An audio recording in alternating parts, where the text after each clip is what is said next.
Do I only get one take? Yeah. What? It's so hard. It's supposed to be like an honest reaction. Alright, quiet on set. Should I look at you or look at the camera? Look at me. Okay. Alright. Do you know why I brought you here today? No. I'm just gonna have you read a story, okay? Okay. Just give me your honest reaction as you're reading it, and just do your thing. Okay. Whenever you're ready. Richard looked at the Squidgy? Yes. Okay, Squidgy Ruler, I don't think that's a word. Looked at the Squidgy Ruler in his hands and felt worried. He walked over to the window and reflected on his peaceful surroundings. He had always loved Dope, the computer room, with its crooked, cooling computers. That was really terrible English. It was a place that encouraged his tendency to feel worried.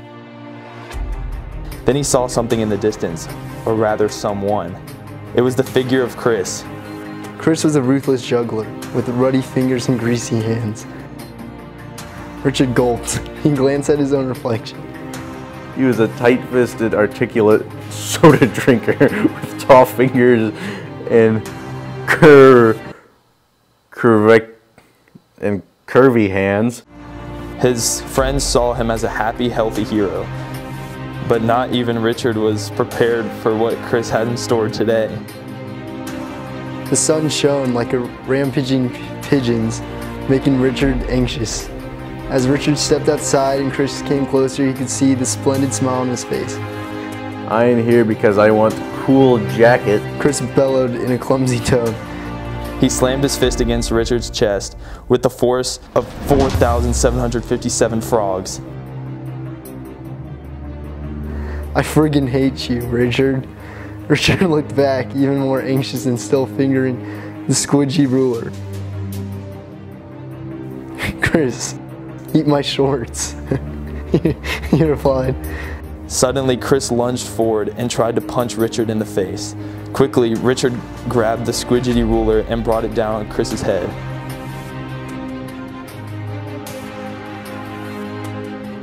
Chris's ruddy fingers trembled and his greasy hands wobbled. He looked puzzled, his body raw like a slow smoked sandwich. I think if it was smoked, it wouldn't be raw anymore. That's... Jeez, Caleb. Then he let out an agonizing groan and collapsed onto the ground. Moments later, Chris was defeated. Richard went back inside and made himself a nice drink of soda. The end. What in the world? Is that Shakespeare? Thank you very much. Yeah. Who wrote that? I did. That was, what kind of story was that?